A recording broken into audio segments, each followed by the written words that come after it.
بسم اللہ الرحمن الرحیم۔ دوستو، آج کے زمانے میں لڑکے لڑکیاں ماں باپ کے حقوق سے بالکل غافل بے پرواہ ہیں۔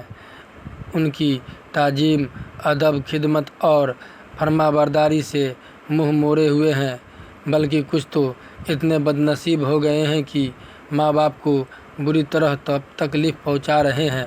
نتیجہ یہ ہے کہ ماں باپ کی نافرمانی کر کے خدا کے عذاب کا شکار اور جہنم کے حقدار بن رہے ہیں۔ ایک آدمی نے پوچھا، یا رسول اللہ صلی اللہ علیہ وسلم، ماں باپ کا اولاد پر کیا حق ہے؟ اولاد کو ماں باپ کے ساتھ کیسا برتاؤ کرنا چاہیے؟ آپ نے فرمایا، وہ دونوں تمہاری جنت اور دوزخ ہے۔ انہیں خوش رکھنے میں جنت اور ناراض رکھنے میں جہنم ملے گی۔ بخاری شریف کی حدیث ہے، جس آدمی سے اس کے ماں باپ خوش ہوتے ہیں، ان کے لیے صبح سے ہی جنت کے دروازے کھول دیے جاتے ہیں۔ ایک آدمی نے پوچھا، یا رسول اللہ صلی اللہ علیہ وسلم، اگر ماں باپ زیادتی کرے تو؟ آپ نے فرمایا، اگرچہ ظلم کرے تب بھی ماں باپ کو راضی رکھنا ضروری ہے، کیونکہ انہوں نے ہی تمہیں اس دنیا میں لایا ہے، پال پوس کر بڑا کیا ہے۔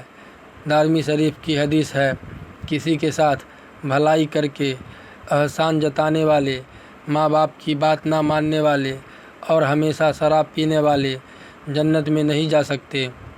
حضرت ابو ہریرہ رضی اللہ تعالیٰ عنہ فرماتے ہیں کہ رسول اللہ صلی اللہ علیہ وسلم نے فرمایا، جو شخص اپنے ماں باپ کو ستائے وہ شخص ملعون ہے۔ حضرت عبداللہ بن اوفا فرماتے ہیں، ایک آدمی آیا، کہنے لگا، یا رسول اللہ صلی اللہ علیہ وسلم، ایک جوان مرنے کے قریب ہے، اسے کلمہ پڑھنے کی تاکید دی جاتی ہے، لیکن اس کی زبان نہیں چل رہی ہے۔ آپ نے پوچھا، کیا وہ پہلے کلمہ پڑھتا تھا؟ آدمی بولا، ہاں پڑھتا تھا۔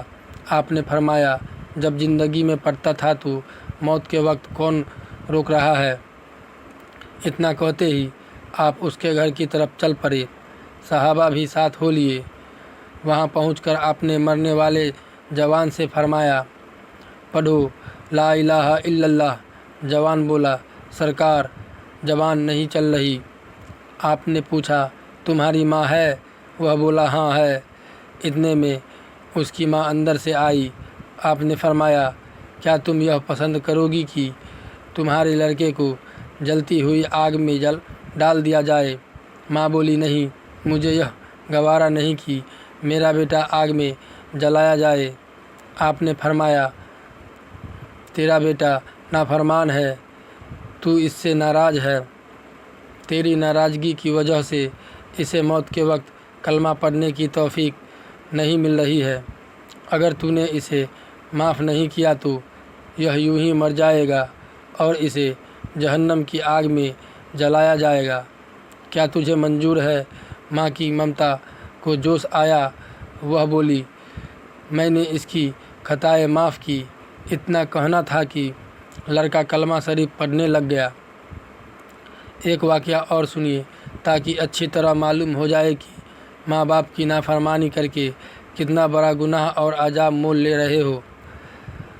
اصبہانی کہتے ہیں کہ میں ایک جگہ مہمان تھا۔ مہمان کے گھر کے پاس ہی قبرستان تھا۔ عصر کے بعد میں نے دیکھا کہ ایک قبر پھٹی، اس میں سے ایک آدمی نکلا جس کا سر تو گدھے کا اور بدن آدمی جیسا تھا۔ وہ 3 بار گدھے کی طرح زور زور سے چلایا اور واپس قبر کے اندر چلا گیا۔ میں نے لوگوں سے اس کے بارے میں پوچھا تو بتایا کہ وہ ایک شرابی تھا۔ اس کی ماں اسے منع کرتی، اسے ڈانٹتی، لیکن وہ مانتا ہی نہیں تھا، بلکہ الٹا اس کو برا بھلا کہہ دیتا۔ ایک دن اس کی ماں جب اسے منع کرنے لگی تو اس نے اپنی ماں کو کہا، خاموش رہو، کیا گدھے کی طرح چلاتی ہو؟ ماں بیچاری خاموش ہو گئی اور ایک دن وہ عصر کے وقت مر گیا۔ وہ دفنا دیا گیا۔ اسی دن سے ہر روز عصر کے وقت یہ قبر پھٹتی ہے اور وہ نکلتا ہے